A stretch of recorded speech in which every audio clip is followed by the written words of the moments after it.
saat ini kami bertemu anak muda, semua bilang lahir barunya mendengarkannya lagu-lagu di saat kecil ya, lagu Robert Lea gitu. Jadi kami juga terhibur juga gitu. Sekali waktu pernah ketemu dengan beberapa Indonesian Idol juara-juaranya itu ketemu dan begitu mereka dikenal gini-gini, mereka berkata, oh iya Om Tante ini. Masa kecil saya begini-gini dan sebagainya.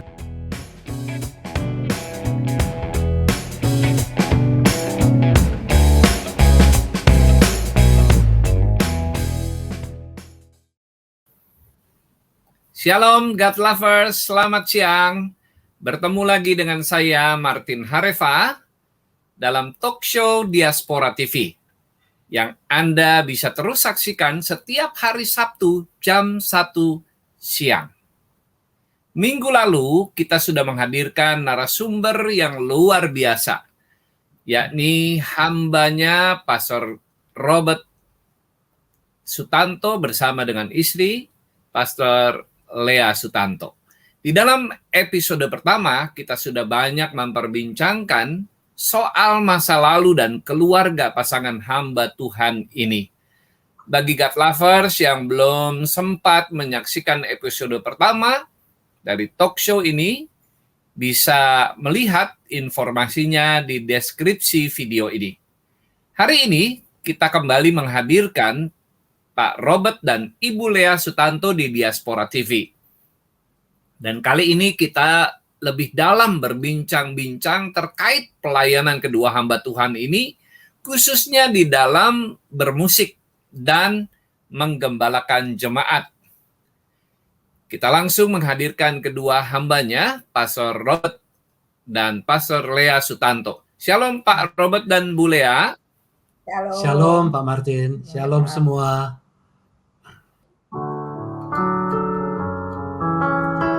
Tuhan adalah kekuatan kita. Haleluya. Sejauh langit dari bumi, begitu besarnya kasih-Mu. Penuhi hati kami yang rindu menyembah-Mu, Yesus. Sejauh langit dari bumi, begitu besarnya kasih-Mu. Kaulah Tuhan, kekuatanku, sukacitaku. Kaulah Tuhan, kekuatanku, sukacitaku.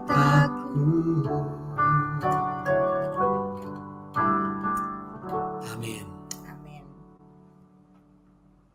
Ya, talk show kita dibuka dengan sebuah lagu yang luar biasa, karya Pastor Robert dan Lea. Tuhan adalah kekuatan kita.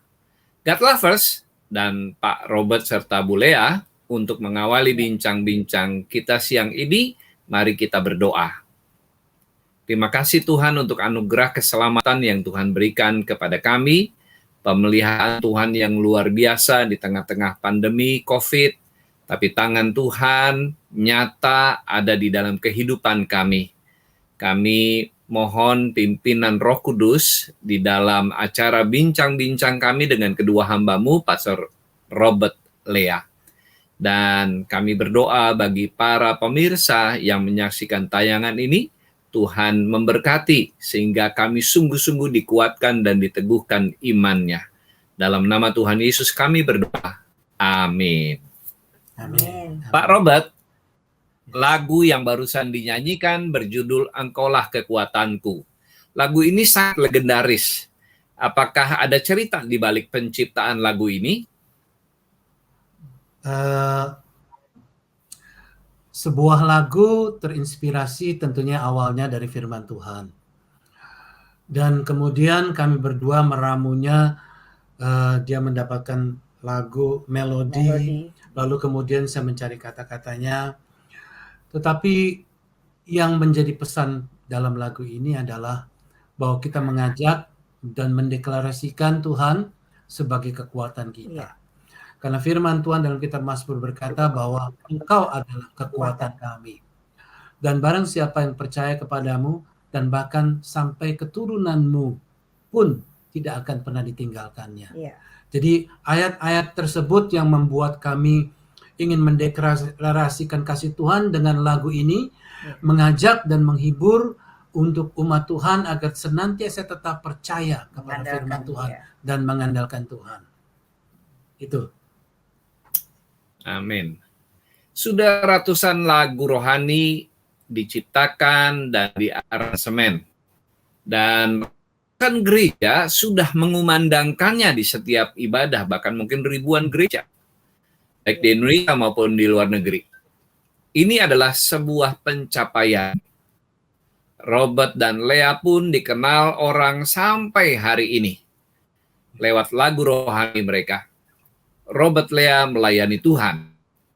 Bisa diceritakan visi, misi apa yang Tuhan tanamkan sehingga putuskan melayani Tuhan sepenuh waktu. Silakan, Pak. Mungkin kamu dulu. Ya, memang sejak kami menikah berdua, kami sudah mendedikasikan hidup kami untuk melayani full di dalam ladang Tuhan. Walaupun sebenarnya saya pribadi banyak sekali kenalan-kenalan saya yang dulu bermusik, mengajak saya bermain musik, tapi sejak saya komit menikah, jadi akhirnya saya juga merasa bahwa ini sudah panggilan saya, hidup kami berdua untuk melayani Tuhan. Dan Tuhan memberikan begitu banyak lagu-lagu, pasti ada purpose-nya dalam hidup kami berdua ini.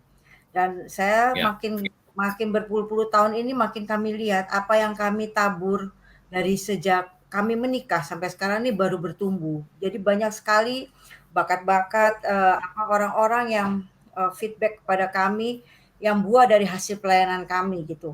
Jadi memang kami bukan tidak menjadi sebuah ketenaran, tapi bagi kami menulis lagu itu adalah sebuah talenta yang Tuhan kasih dan bukan hanya sekedar membuat lagu yang mungkin hanya dinyanyikan di gereja saja, tapi akhirnya karena kami berangkat dari ketulusan hati kami ingin memberkati banyak gereja. Jadi makanya ternyata lagu-lagu itu setelah lebih dari 30 tahun bisa tetap eksis ya.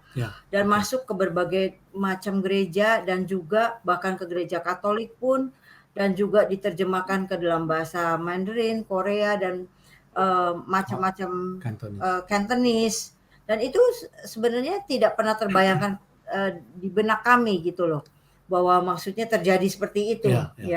Jadi begini, kalau dari awalnya terus terang saya hanya ingin melayani Tuhan sepenuh waktu. Saya hanya ingin berkata, Tuhan, saya mau berkonsentrasi untuk melayani Tuhan dengan istri saya, dan inilah hidup kami persembahkan kepadamu. Tapi seiring dengan berjalannya penciptaan lagu, lalu kemudian menjadi berkat bagi banyak orang, kami menulis lagu buat orang lain. Buat kami, orang minta lagu bukan kami anggap sebagai sebuah pesanan dan sebagainya. Tapi penulisan lagu sampai hari ini adalah seperti sebuah perjalanan, journey. Sebuah perjalanan dari awal sampai hari ini. Ada satu ayat yang sangat menonjol sekali yang saya terus ingat dan saya catat, yaitu dalam kitab Matius pasal yang ke-5 ayat yang ke-14 sampai ke-16. Berkata demikian, kamu adalah terang dunia. Kota yang terletak di atas gunung tidak mungkin tersembunyi. Lagi pula orang tidak menyalakan pelita lalu meletakkannya di bawah gantang, melainkan di atas kaki dian, sehingga menerangi semua orang di dalam rumah itu. Demikianlah terangmu bercahaya di depan orang, supaya mereka melihat perbuatan yang baik dan memuliakan Bapamu yang di surga. Buat kami, menulis lagu adalah seperti memberikan pencerahan kepada orang lain. Memberikan terang, karena dikatakan kita ini bukan dikatakan akan menjadi terang dunia, tapi dikatakan kamu adalah terang dunia. Jadi kami ketika kami menulis lagu, kami tahu lagu ini biarlah menjadi berkat buat orang lain. Karena somewhere, someplace, di tempat manapun juga mungkin untuk satu orang.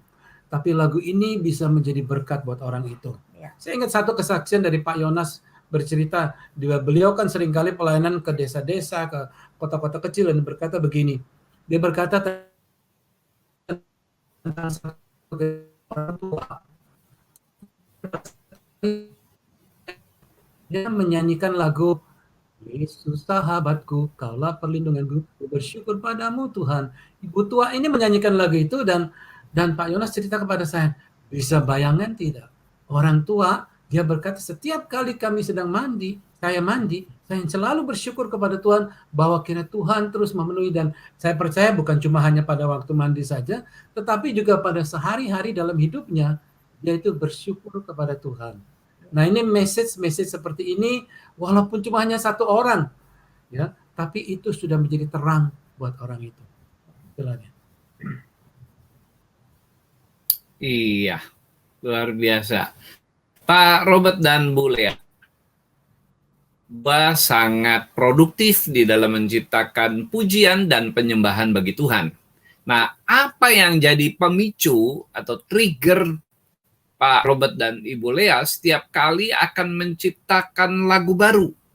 Apakah ada ritual khusus sekali lagu baru tercipta, misalnya doa puasa atau doa semalaman begitu?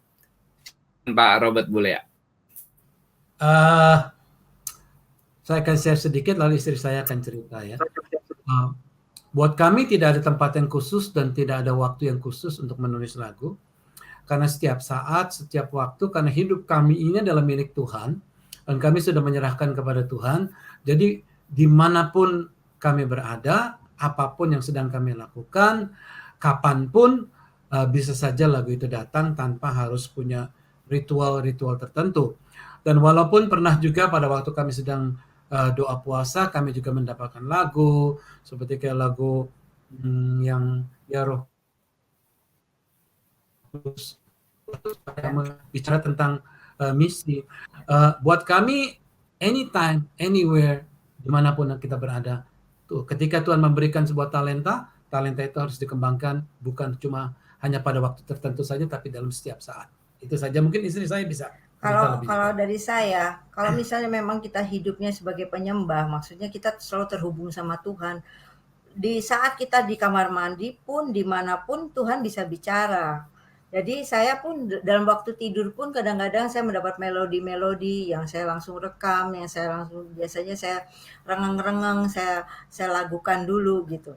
Kadang-kadang saya melihat sebuah situasi pun juga saya bilang sama suami saya, kayaknya kita harus bikin lagu untuk keluarga atau bikin lagu untuk apa, untuk misalnya waktu dalam doa-doa kami untuk Indonesia.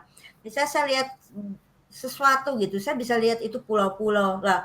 Dalam setiap situasi apapun keadaannya, walaupun jelek sekalipun, dalam lembah kekelaman bisa. Hari, seperti ada lagu satu esok hari.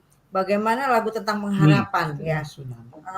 Kami melihat waktu kalau nggak salah lagi ada tsunami atau apa. Nah kita lihat orang sampai nggak ada berpengharapan. Nah kami tulis lagu tentang esok hari, walaupun matahari tak bersinar atau apa gitu.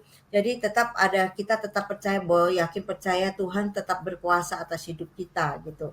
Nah juga ada satu tetap setia. Waktu itu kami habis pelayanan dari China. Dan kita lihat orang-orang kesungguhan di China, walaupun tidak lihat mentari, walaupun tidak dia di penjara, tapi dia tetap setia. Lebih lagi aku mengasihi engkau. Jadi banyak sekali topik-topik yang kita bisa gali dalam kehidupan sehari-hari. Tapi kata-kata yang keluar dari hasil perenungan sehari-hari yang kita lihat sendiri gitu loh. Bagaimana kita juga pernah bikin lagu Melangkah Bersamamu. Hari-hari ini kan cepat sekali gitu loh. Bagaimana kita cinta membuatku mengerti arti hidup memberi. Kadang-kadang semua orang egois. Bagaimana kata-kata itu penting sekali ya keluar dari sebuah pengalaman pribadi. Perenungan yang kita bisa lihat gitu loh. Jadi bukan sekedar haleluya, puji Tuhan, hosana dan sebagainya gitu loh. Atau hidup yang selalu susah. Tapi juga kadang-kadang kita juga kagum sama karya Tuhan. Kita buat lagu untuk pengagungan gitu. Jadi sebenarnya kalau membuat lagu rohani dan memberi makan untuk maksudnya jemaat tuh kita bisa keluarkan semua talenta yang kita ada gitu. gitu loh, hikmat itu ada. Oh, dari saya begitu. Tapi saya kira begini, ketika setiap kali kita merenungkan firman Tuhan, itu pasti yang kita inginkan, wah ayat ini jadi berkat buat Iya. kami. Biarlah ayat ini juga jadi berkat buat orang lain begitu. Nah untuk itu bagaimana sarananya? Ya melalui lagu. Jadi lagu yang kami buat. Contoh seperti begini. Begitu kami selesai membuat album Yesus Sahabatku, lalu album berikutnya yang kami buat adalah tentang Nolongku.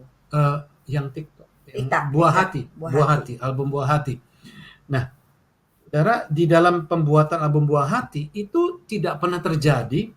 Artinya kami tidak berpikir album ini ya, Buah Hatiku ya, Buah Hatiku.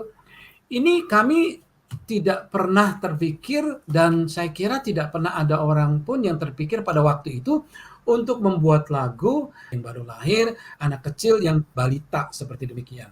Tapi pada waktu itu kami berpikir karena istri saya pada waktu itu sedang hamil anak kami yang kedua, jadi kami ini rindu agar anak ini bisa dalam bertumbuh takut dengan Tuhan. ya. Lalu kemudian apakah bisa anak itu menerima message ketika dalam kandungan? Dan ternyata ada dalam kitab Injil dikatakan ketika Karena Tuhan yang ketika Maria memberikan salam kepada Elizabeth, anak di dalam kandungannya melonjak begitu. Ya, jadi ternyata salamnya Maria itu diterima oleh bayinya. Jadi artinya begini. Sehingga kami berkata lagu ini pun bisa menjadi message buat setiap anak yang dari kandungan sampai dia lahir sampai balita dan sebagainya.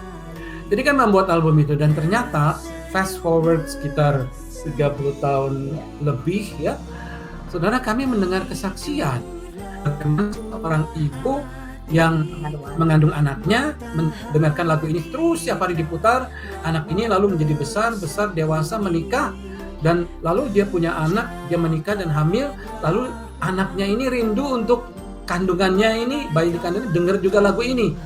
Jadi lagu ini sampai bergenerasi dan kami tidak pernah terpikir pada waktu itu.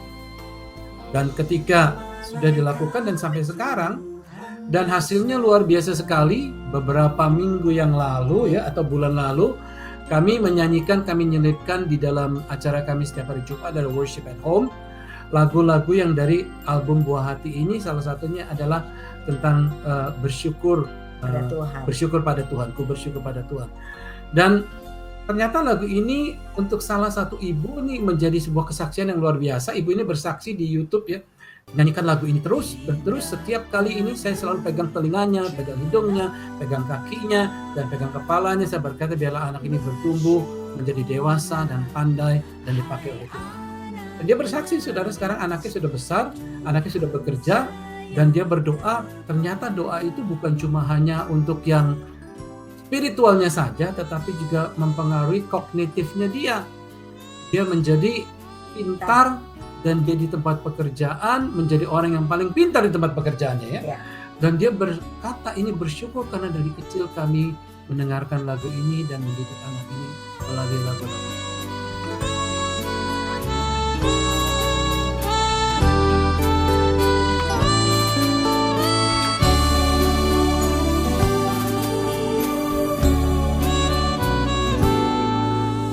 Bersyukur pada Tuhan,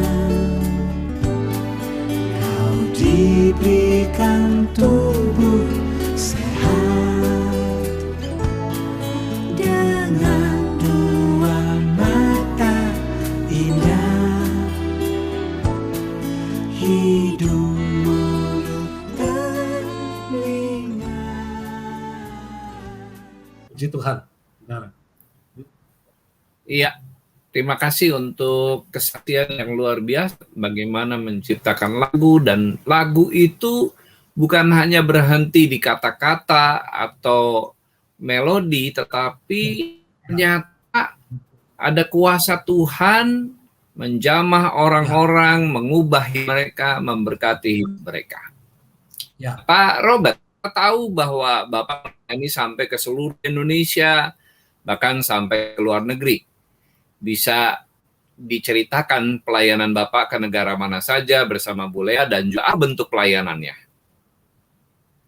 Oke, pelayanan kami sederhana, ada dua bagian ya. Yang pertama pelayanan misi kami.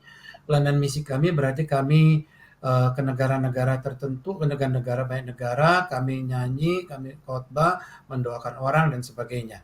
Tapi pelayanan yang satu lagi adalah pelayanan penanaman gereja. Karena memang kami pergi ke banyak tempat dan negara-negaranya adalah Amerika. Di Amerika tentunya di California ada dari tahun 97 sampai 2006 itu ada kira-kira 14 gereja yang kami rintis dan kami didik, lalu kemudian karena saya sudah tidak di organisasi tersebut, lalu saya kembalikan kepada organisasi tersebut sehingga saya sekarang sendiri begitu. Nah, juga kalau pelayanan negara kami pernah ke China, Jepang beberapa kali sering, Australia cukup sering, Eropa. Hong Kong, Korea Selatan, lalu kemudian Kamboja, terus kemudian ke Eropa cukup banyak ya, Eropa mulai Belanda, Jerman, Belgia, lalu kemudian ke negara Estonia, Helsinki atau Finland, lalu ke Norway, lalu ke Mesir untuk sebuah secret conference lah. Maksudnya di tempatnya yang sangat jauh sekali, karena kami pada waktu itu ada link dengan pendoa-pendoa yang ada di Israel dan yang ada di Arab, sehingga mereka tentunya menyembunyikan tempat tersebut agar kami bisa berdoa dengan bebas. Demikian. Ke Pakistan, beberapa negara-negara lagi, cukup banyak sih Pak. Dan kalau di Amerika dan di Hong Kong dan di Melbourne itu adalah gereja-gereja yang kami pernah rintis pada awal-awal dari Australia itu, di Australia Melbourne. Nah, kalau di Amerika tahun 97 2006 kami merintis di West Coast ya. West Coast jadi ada di Honolulu, ada Los Angeles, lalu kemudian San Diego, San Francisco, lalu sampai ke Portland, Seattle, Vancouver, Oregon, daerah-daerah sekitar Oregon dan sebagainya. Jadi memang hidup kami sangat sibuk sampai tahun 2006, lalu kami mulai mengembalakan di Jakarta, sehingga lalu cukup drastis turunnya sehingga kami paling hanya setahun 2 kali, beberapa kali pergi pelayanan ke luar negeri. Tapi dari semuanya, salah satu yang paling berkesan adalah ketika kami pelayanan di China. Nah, di China ini hanya karena satu lagu yaitu Deeper in Love yang diterjemahkan ke dalam bahasa Mandarin, dan lagu ini ternyata menjadi seperti lagu anthem buat mereka untuk worship atau ketika mereka menderita, ketika penjara, lebih dalam lagi ku kasih engkau Yesus dan sebagainya. Sehingga pada waktu di dalam salah satu pertemuan di Hong Kong, di mana kami diundang pelayanan ke sana, kami terkejut karena melihat ada kira-kira 400 pendoa syafaat dari China datang ke Hong Kong berkumpul, lalu kemudian mereka mengundang kami untuk berangkat ke China. Dan waktu kami berangkat di sana dan cukup terkejut juga karena melihat cukup banyak, kira-kira mungkin hampir sama juga 300 sampai 400 orang kumpul di satu hotel yang sangat tersembunyi. Dan pada waktu itu mereka berkata belum pernah ada orang kumpul sebanyak ini. Dan kami pun pada waktu itu melayani selama 2 hari, 3 hari di sana. Dan kami begitu mereka haus, begitu mereka antusias, dan melihat mereka yang datang, ada yang 20 jam naik kereta, ada yang 21 jam naik kereta. Lalu saya tanya mereka, bagaimana kamu menggembalakan? Oh, berapa jemaat menggembalakan? Oh, dia berkata, jemaat saya ada sekitar 1 juta. Karena punya sel-sel apa. Wah, saya bilang, mesti saya yang didoakan gitu loh maksudnya. Dan mereka bilang, tidak, ini doakan gini-gini. Dan itu yang membuat saya menjadi terkesan, karena bagaimana jemaat-jemaat Tuhan di mainland China itu mereka hidup betul-betul bergantung kepada Tuhan. Mereka tidak bisa bergantung dengan kepandaian mereka, artinya karena setiap saat mereka bisa ditangkap, masuk penjara. Setiap saat saya kenal satu pendeta yang cukup baik dengan kami, anaknya sampai trauma karena melihat papanya sebulan bisa 2-3 kali ditangkap polisi, di penjara beberapa hari, lalu pulang, penjara pulang, setiap bulan bisa 3 kali. Jadi selama bertahun-tahun, karena dia adalah gembala. Dan waktu kami berdoa untuk anaknya menangis, mereka dia takut ya. Tapi di situ yang saya kagum dengan itu, yang begitu luar biasa sekali. Iya, pengalaman yang luar biasa untuk Ya. pelayanan-pelayanan di luar negeri dan di dalam negeri. Nah, Ya. Pak Robert Bulea, dalam kondisi pandemi seperti sekarang ini, bagaimana Pak Robert dan Ibu Lea mengadakan pelayanan? Jangan dijawab dulu, kita Oke. akan memberikan beberapa promo terlebih dahulu.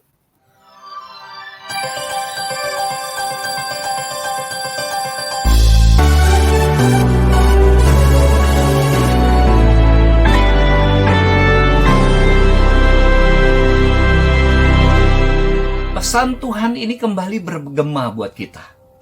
Kamu bisa berbuah lebat. Iman yang benar adalah iman di dalam Kristus. Iman yang berangkat dari kesungguhan hati. Yang perlu kita lakukan adalah memperbaharui hidup kita dan cara pandang kita dengan apa? Firman. Dosa hanya membawa kepada penderitaan, saudara. Atau dengan kata lain, kasih adalah tujuan akhir. Namun iman dan pengharapan merupakan cara.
God Lovers, kembali lagi di Diaspora TV Talk Show. Menghadapi pandemi COVID-19, bagaimana Pak Robert dan Bu Lea mensiasati pelayanannya? Silakan Pak Robert. Ya, justru dalam pandemi ini, karena memang dari awal gereja kami adalah gereja yang dinamis ya, yang terus bergerak mengikuti perubahan-perubahan yang sedang terjadi, disrupsi yang sedang terjadi, sehingga pada waktu awal sejak tahun 2020, kami sudah menyiapkan untuk masuk di dalam online service tentunya. Dan sebenarnya justru hari-hari ini kami jauh lebih sibuk daripada sebelum-sebelumnya, karena sekarang ini kan jangkauannya bisa seluruh dunia. Seperti beberapa waktu yang lalu kami ada acara dengan yang di Belanda, lalu di Belanda ternyata ada juga dari beberapa negara dari Eropa, dan itu kami bisa langsung berbicara kepada mereka semua. Begitu jumlah yang sangat banyak sekali. Lalu kemudian juga pada waktu kami diminta untuk Amerika, di Amerika itu sampai ternyata begitu banyak yang dari Amerika dan bahkan ada yang dari Indonesia, Amerika dan macam-macam. Jadi menurut kami perubahan ini kita harus bisa sikapi dengan yang positif, dan tentunya memang yang berbeda adalah esensi dan sensasinya. Iya. Kalau kita di dalam ibadah yang normal biasa onsite adalah kita bisa dengar musik, kita bisa ada lampu, kita bisa ada gambar, bisa ada background dan macam-macam dan sebagainya. Musiknya bisa dengan keras dan seolah-olah menyentuh kalbu dan sebagainya. Tapi kalau kita dalam online, kita juga harus mempersiapkan bahwa bukan hanya sekedar bukan ekspresi, tetapi esensinya yang kita harus pegang. Jadi bukan sensasinya, tetapi esensi daripada pengajaran itu. Nah, kami harus langsung merubah pola bicara, pola penyampaian, harus bisa lebih engage, harus bisa lebih menyatu sama jemaat. Dan di gereja kami punya ada sebuah tim yang kuat, yaitu anak-anak muda yang merupakan sebenarnya adalah wakil-wakil saya, yaitu Raguel dan Pastor Chris Tapihero. Nah, mereka ini kami bertiga sekarang ini jadi yang bicara terus di setiap minggu di dalam acara khotbah di New Wine International Church, dan ternyata jangkauan ini jauh lebih banyak daripada ketika kami hanya di gereja. Di gereja paling hanya beberapa banyak, tetapi sekarang bisa menjangkau sampai ribuan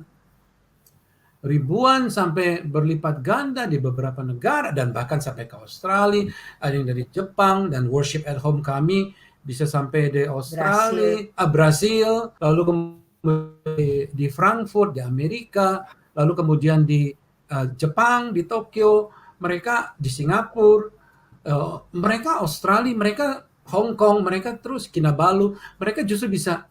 Jadi buat kami melihat ini semua, justru buat kami ini sesuatu yang excited bahwa kita bisa menjangkau lebih banyak orang lagi dalam waktu yang dimana kalau dulu kita harus biayanya mahal karena mesti naik pesawat, lalu waktunya juga kita harus berangkat ke sana dan lelahnya juga demikian, baik di kota besar, kota kecil, kita mesti sekarang hanya di rumah atau di studio, kami ada studio, di studio lalu bisa terpancar sampai ke seluruh bangsa, yang penting punya internet yang kuat saja. Itu aja, gitu Pak. Iya. Iya. Jadi luar biasa jangkauannya ya sekarang pelayanan. Betul. Nah, Pak Robert Mulia, salah satu tonggak gereja itu adalah keluarga. Apa visi pada pelayanan keluarga? Oke. Buat kami, hari-hari ini keluarga-keluarga itu sangat-sangat butuh perhatian. Iya. Karena dengan pandemi ini kan bukan cuma penyakit COVID-19 yang kita hadapi saja, tetapi dampak daripada COVID-19 ini adalah mental health, kesehatan mental. Dan kesehatan mental ini kaitannya dengan keluarga sangat-sangat erat sekali. Keluarga ini kalau mereka tidak memiliki fondasi atau pembangunannya di tempat yang kuat, maka akan mudah rontok dan mudah berantakan. Kita tahu di angka atau tingkat perceraian itu meningkat drastis sekali, berkali-kali lipat. Karena mereka bercerai, kenapa? Karena tentunya yang suami karena di PHK, tidak punya keuangan lagi, mereka tidak punya pekerjaan dan sebagainya. Dan itu satu. Lalu yang kedua, mereka tidak dibangun dalam sebuah bangun dalam firman Tuhan yang kuat dan juga komunitas yang kuat, begitu, yang peduli, yang bisa berinteraksi satu sama lain. Dan inilah yang sebenarnya menentukan dari sebuah keluarga apakah dia bisa kuat atau tidak. Karena dulu kan terpisah. Suami pergi kerja dari pagi pulang sore, istri di rumah dengan anak-anak. Anak-anak yang sudah besar pergi kuliah, pulang kuliah kumpul di meja makan waktu malam hari. Artinya jadi pertemuan dengan suami, anak-anak dan sebagainya itu hanya beberapa jam saja. Mungkin hanya sekitar 7-8 jam.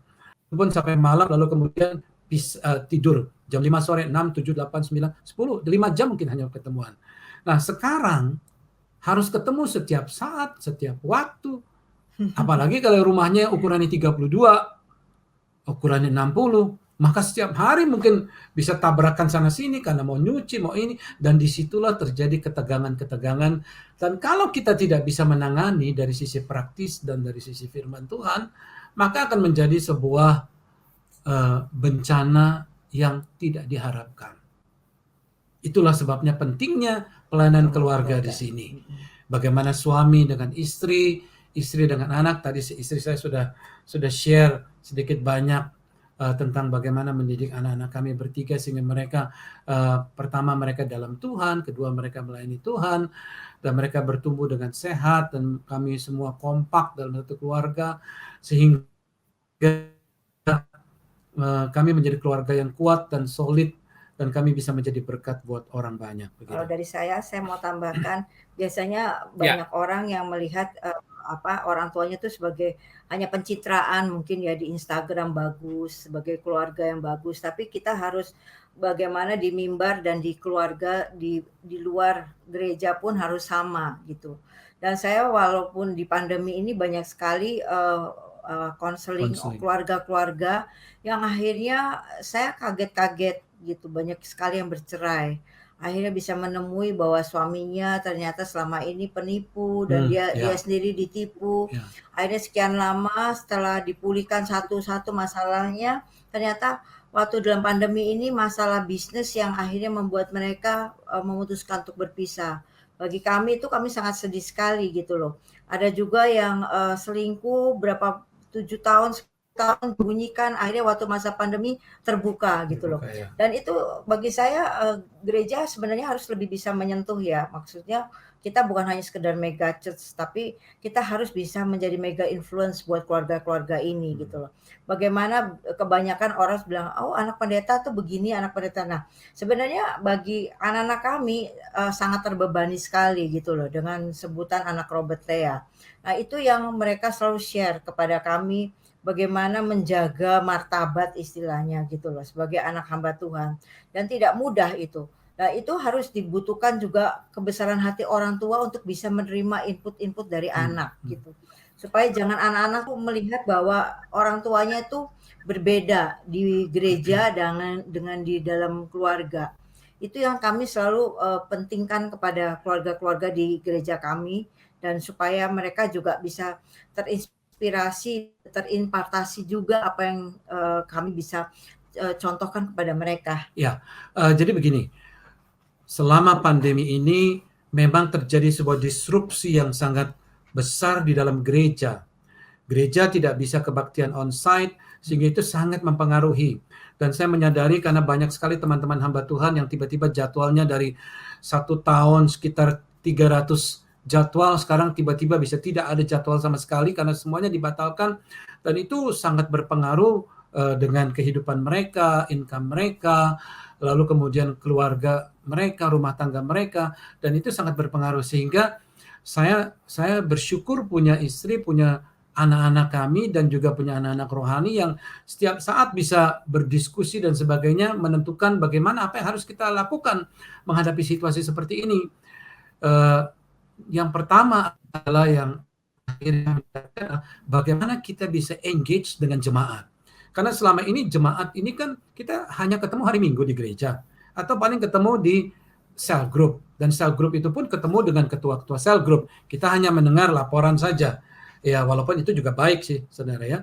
Tetapi bagaimana dengan jemaat yang kepengen engage dengan gembalanya? Kan sangat sulit sekali dalam situasi onsite. Dan inilah yang kami coba jembatani, sehingga ini yang menyebabkan kami juga sibuk, tetapi ini it's okay, karena kita bisa engage dengan jemaat. Dan Pak Martin, begitu banyak kebutuhan mereka yang kami begitu sangat surprise. Anak saya pernah bikin survei. Anak saya bikin survei, yang L bikin survei, dan ribuan anak-anak muda di Jakarta, di Indonesia itu, yang mereka itu sangat hidupnya tidak benar, Pak. Hidupnya tidak karuan, Pak. Dan banyak dari mereka, lebih dari separuh dari mereka, anak Tuhan. Lalu kemudian kami punya acara setiap hari Selasa malam, yaitu tanya jawab lebih dalam lagi. Dan itu menjadi acara yang favorit karena engagement kita bisa sampai 2.000 orang. 2.000 orang lebih, dan mereka tanya jawab selama 1,5 jam sampai kadang-kadang 2 jam. Kami terkejut karena itu kebanyakan 95%, 99% anak Tuhan. Di situ permasalahan-permasalahan yang muncul dan sebagainya. Dan masalah keluarga menjadi salah satu topik yang sangat populer dan sangat disenangi dengan mereka. Salah satu pertanyaan mereka adalah begini, bagaimana caranya menghormati orang tua yang tidak terhormat? Bayangkan, anak-anak sekarang nanyanya seperti demikian. Harus ada elaborasinya bagaimana. Dibilang begini, maksudnya papa mamanya atau papanya kalau di gereja itu terlihat begitu super, begitu kudus, begitu wah biasa nih.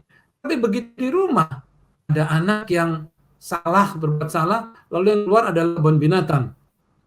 Jadi dia berkata, ini yang dihadapi, dan pertanyaan seperti itu lumayan cukup banyak, Pak. Jadi akhirnya kami berkata, puji Tuhan, jadi kami bisa berinteraksi dengan situasi yang terjadi di sana. Dan masalah keluarga menjadi masalah yang saya kira di samping doktrin-doktrin gereja ya, ya kata ini nubuatan ini bagaimana, ini begini gimana. Saya dari dulu dinubuatin untuk jadi full time, sampai sekarang saya nggak jadi full time, saya malah kerja. Ya it's okay, ya nggak apa-apa. Jadi banyak sekali yang demikian. Tetapi memang keluarga menjadi yang paling atas. Jadi itu menyebabkan kami berkata, engkau adalah terang dunia. Jadi kita ini adalah terang dunia.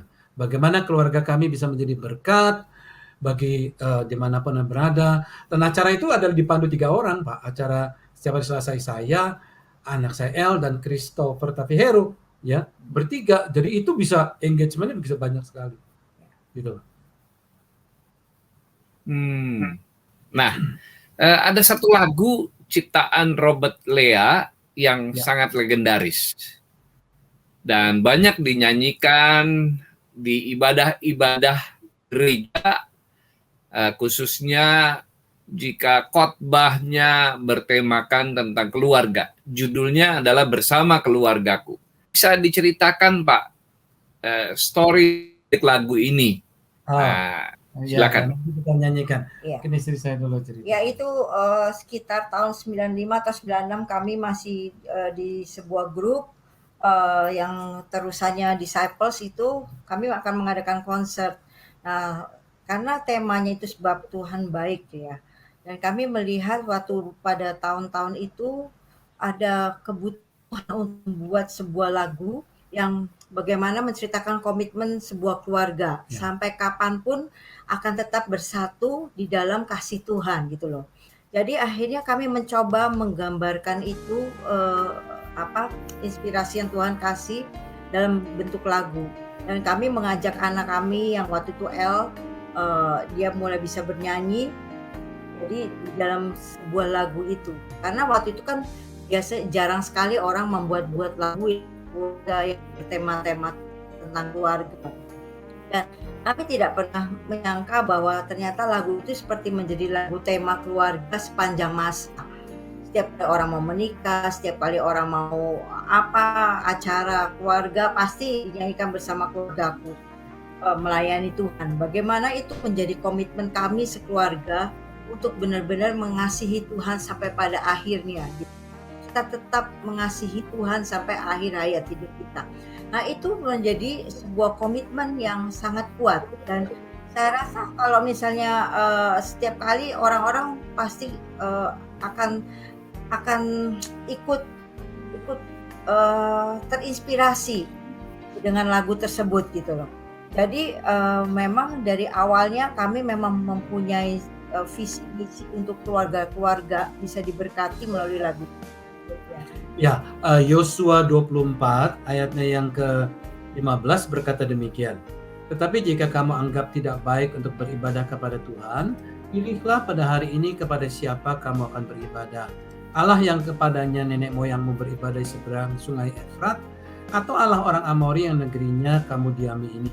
Tetapi aku dan istri rumahku, kami akan beribadah kepada Tuhan. Pertanyaan ini adalah pada waktu itu bagaimana Yosua mau menyembah yang mana nih? Nenek moyang atau Allah yang ada di dunia ini? Tetapi Yosua berkata, kami sekeluarga kami akan beribadah kepada Tuhan. Banyak pilihan dalam keluarga di zaman sekarang ini, memilih Allah yang tradisinya mengajarkan, Tuhan yang tradisinya ajarkan, atau Tuhan yang sedang ada di dunia ini, harta, tahta, dan sebagainya. Tetapi kami memilih untuk ibadah kepada Tuhan. As for me in my house, we will serve the Lord. Itulah yang membuat kami ingin menguatkan, ingin mengajak untuk setiap keluarga. Mari pilih, mari kita beribadah kepada Tuhan. Mari kita mengasihi Tuhan dengan keluarga kita, punya komitmen kepada Tuhan. Karena itu adalah pilihan yang baik di dunia ini. Kami nyanyikan ya lagu ini ya. Kami datang di hadirat-Mu dalam satu kasih, dengan bersehati berjanji setia sampai akhir, mengasihi-Mu Yesus. Bersama keluargaku melayani Tuhan, bersatu selamanya mengasihi Engkau. Tiada yang dapat melebihi kasih-Mu ya Tuhan. Bagi kami Engkau segalanya. Gelombang badai hidup coba menghalangi, namun kuasa Tuhan buka jalan kami.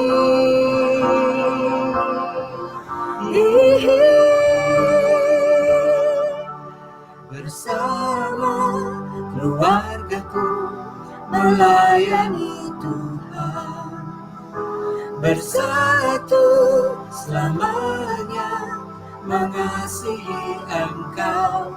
Tiada yang dapat melebihi kasih-Mu ya Tuhan.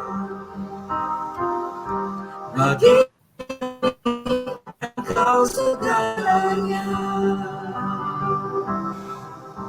bagi kami Engkau segalanya, bagi kami Engkau segalanya.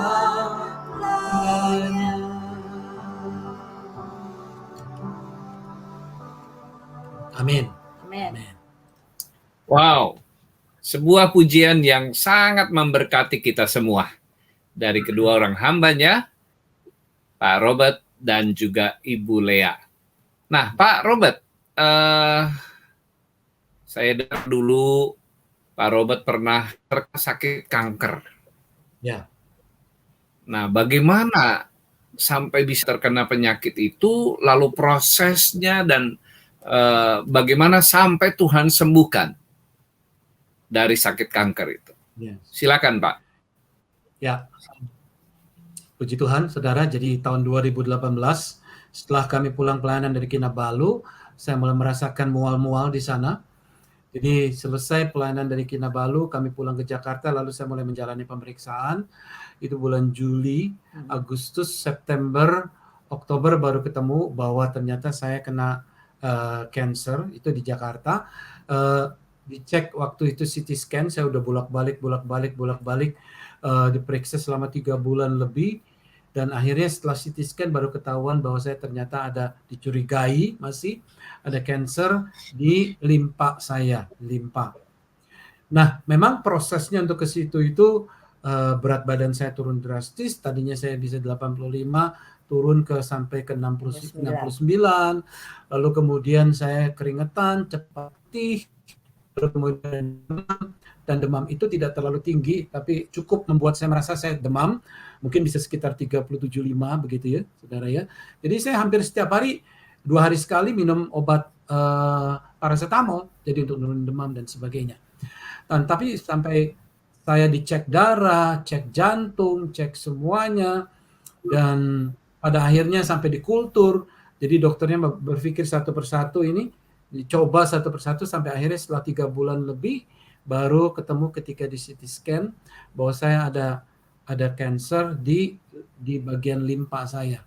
Lalu pas kebetulan pada waktu itu salah satu jemaat mengajak saya untuk periksa check up di Singapura begitu. Jadi setelah demikian saya check up di Singapura, dan di Singapura saya menjalani PET scan, lalu setelah PET scan lalu kemudian ada yang berat adalah di biopsi, karena mereka harus menusukkan jarum dari belakang saya ke limpa saya untuk diambil cairannya untuk diperiksa. Dan karena di sebelah limpa itu ada aorta, jadi jarang dokter yang berani sampai menusuk sampai segitu, karena begitu kena aorta langsung bisa pecah dan saya akan meninggal langsung saat itu. Nah, tapi ada dokter di Singapura yang begitu bagus dan tangannya tidak bergetar sedikit pun. Dia yang mencek, diambil biopsi, lalu diperiksa. Singkat cerita, dokter kembali bahwa Bapak terkena kanker, diperlihatkan dari PET scan, ini sudah di beberapa tempat sehingga dia berkata ini adalah kanker limfoma, stage-nya adalah 3B. Jadi stadiumnya sudah 3B dan non-Hodgkin. Artinya ini ganas, jadi harus segera di kemo. Nah, Bapak Ibu sekalian, Pak Martin, tentunya buat kami sangat berat karena harus berobat di Singapura. Saya tidak punya insurance dan di sana untuk sekali cek berapa duit dan cukup mahal sekali, apalagi di kemo dan sebagainya. Tapi yang saya bersyukur adalah saya punya keluarga yang mendukung saya. Jadi kami berdoa dan saya mulai menulis jurnal di Facebook saya, lalu kemudian di Instagram. Lalu saya mulai menulis dan ternyata dari satu ke satu sampai begitu banyak orang-orang yang mengetahui situasi dan kondisi saya. Dan memang saya langsung drastis berubah menjadi kecil begitu. Dan saya harus merubah semua celana, pakaian saya karena celana saya, baju saya semua menjadi besar. Menjalani terapi di kemo di Singapura. Cerita saya masuk ke waktu di kemo pertama kali sekitar 7 jam lebih, 7 jam setengah mungkin saya di kemo. Dan sebenarnya saya punya foto-fotonya itu, tetapi saya tidak bisa sini. Kalau cek nanti di Instagram saya ada God Lovers yang ingin tahu bisa cek di Instagram saya, atau dia itu Robert Lea Sutanto, atau di YouTube juga ada kesaksian yang judul Limfoma Nama Bencanaku. Di situ ada foto-fotonya banyak. Dan saudara, waktu saya setelah di kemo pertama itu adalah saya begitu menderita. Artinya beberapa hari kemudian saya bisa lemah, tidak bisa bangun, lalu tidur keringetan, dan itu penderitaan buat saya. Hingga saya mau mandi pun saya harus terhuyung-huyung, begitu lemah, dan saya harus mandi untuk bisa segar, lalu kembali lagi tidur, dan tidur sampai turun 1 kilo. Lalu kemudian menjalani kemo, saya harus tinggal 5 hari di Singapura, pembiayaan yang begitu besar, dan harus nginep di hotel, dan macam-macam. Tapi puji Tuhan, saudara, jadi saya tetap pelayanan pada waktu itu. Pada kemo saya yang ketiga, sebelum kemo yang ketiga, saya sempat khotbah pelayanan di satu gereja dan saya berdoa Tuhan, dan saya saksikan itu, saya berdoa Tuhan biarlah saya hanya cukup 3 kali kemo dari 8 kali yang seharusnya. Dan tentunya setelah kemo kemo lalu di PET scan, saudara, ternyata setelah 3 kali hasilnya bagus dan sesuai dengan doa kami, clear. Begitu. Jadi merah-merahnya semua hilang, berganti hijau-hijau, dan yang di leher sebenarnya nggak ada, tapi di dokter katakan akan muncul, dan semuanya bersih. Saya katakan, wah terima kasih Tuhan. Depan diturunkan menjadi 6 kali, dan berarti saya harus kembali menjalani kemo sampai yang ke-6 kali. Dan setelah kemo 6 kali, saya di PET scan lagi, dan setelah kemo itu saya dapat kesempatan, dokter katakan 1 bulan ini dululah, nanti baru PET scan. Saya pergi ke Israel dan saya bersyukur di sana. Ketika di Yerusalem, saya dan istri saya berdoa dan berkata, Tuhan terima kasih untuk kesempatan di mana kami bisa ada di tanah Tuhan, di Holy Land. Saya ingat pada waktu tahun 2000 ya, kami rilis album Deeper in Love itu pertama-tama di Yerusalem. Pada waktu ada conference di situ, saya rilis album ini, dan kali ini Tuhan mengizinkan saya dijamah oleh Tuhan, dipulihkan oleh Tuhan, berada di Yerusalem. Dan pada waktu di PET scan, ternyata hasil saya tetap clear, bagus. Dokter berkata, silakan pulang kembali ke Indonesia. Lalu setiap 6 bulan harus dicek. Dan terus 6 bulan kami datang, dicek, tetap bersih, tetap clear. Dan pandemi ini kami 1 tahun, karena tidak bisa ke Singapura. Akhirnya saya PET scan di Jakarta, yaitu bulan lalu, saudara, itu sebabnya saya sibuk dengan PET scan, dan ternyata hasilnya bagus, positif, sama seperti kayak waktu di Singapura. Jadi puji Tuhan, saudara, sampai hari ini Tuhan bekerja, dan saya percaya ketika Tuhan menyembuhkan, maka biar kesembuhan itu akan tetap dan terus kami pegang, dan kami bersyukur kepada Tuhan. Amin. Puji Tuhan, kesaksian yang luar biasa. Dan ini bisa menjadi kekuatan bagi God Lovers yang juga mengalami sakit kanker atau penyakit yang lain yang mungkin kata orang atau bahkan kata dokter tidak ada harapan. Tapi ternyata mujizat Tuhan masih ada sampai hari ini. Ya, amin. Dan itu dialami oleh Pastor Robert. Maksudnya ini ya, nomor 1 ada 3 hal. Yang pertama adalah jangan takut. Buat orang yang terkena kabar buruk, jangan takut bahwa Tuhan, bukan di tangan dokter atau di tangan obat-obatan. Kita harus tahu yang paling final keputusan adalah dari Tuhan. Nomor 2 adalah ketika kita harus menghadapi proses itu. Proses itu. Ya, kalau memang harus masuk kemo, ya kemo. Minum obat, ya minum obat. Ya, ke dokter, ya ke dokter. Itu harus dijalani. Dan ketika kita menjalani 2 hal ini, maka saya percaya yang ketiga, pembiayaan Tuhan akan cukupkan dan berkati. Amin. Itu aja. Iya. Pak Robert dan Bu Lea, ini sebagai pesan terakhir buat God Lovers, khususnya para keluarga. Apa yang Bapak dan Ibu ingin sampaikan kepada mereka? Silakan. Tuhan tidak pernah menyerah dengan kita. Itu satu, saudara. Ya. Karena kalau Anda masih melayani pergumulan, perjuangan sampai hari ini, bukan berarti Tuhan tidak menyertai. Tapi mungkin Tuhan inginkan kita mengikuti proses itu, saudara. Kan firman Tuhan berkata, sekalipun aku berjalan dalam lembah kekelaman, aku tidak takut bahaya. Lembah kekelaman bukan berarti sebuah kutuk buat kita, bukan.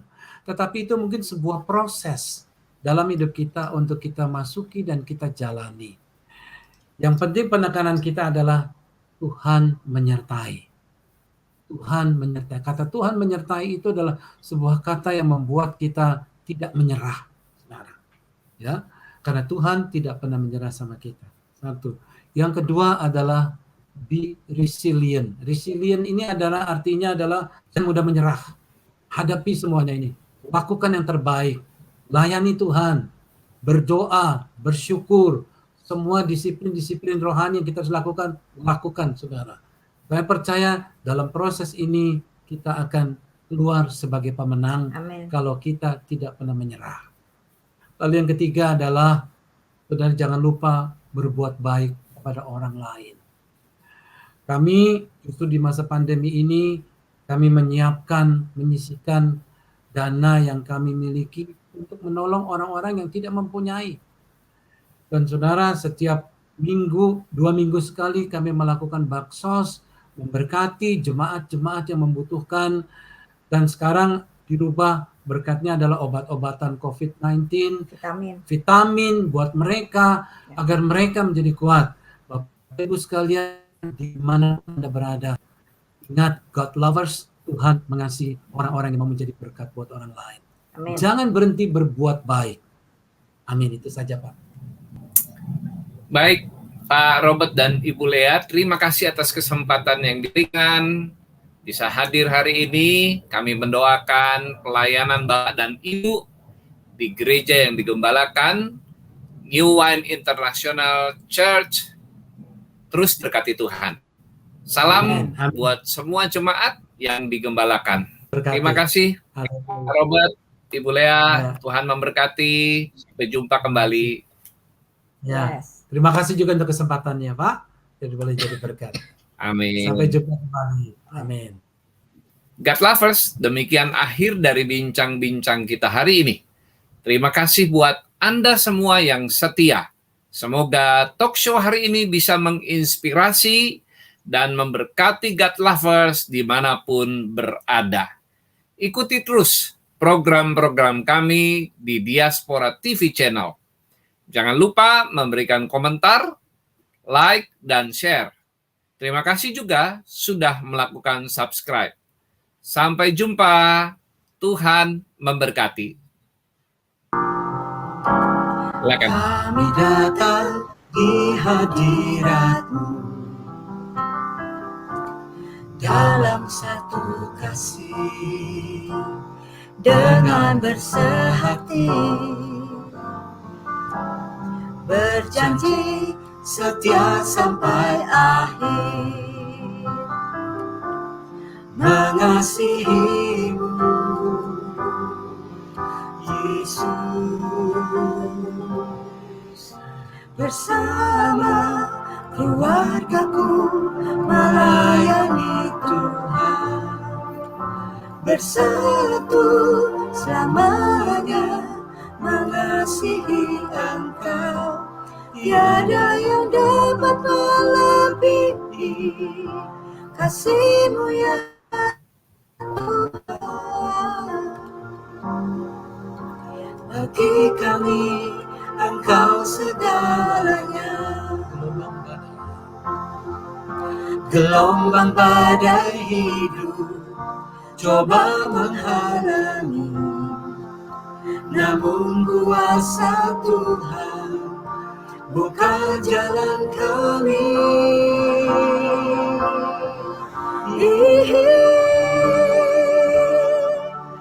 Bersama keluargaku melayani Tuhan, bersatu selamanya mengasihi Engkau. Tiada yang dapat melebihi kasih-Mu ya Tuhan. Bagi Engkau segalanya, bagi kami Engkau segalanya, bagi kami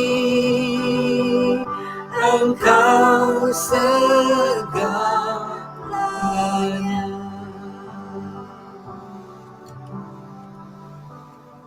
Amin. Amin.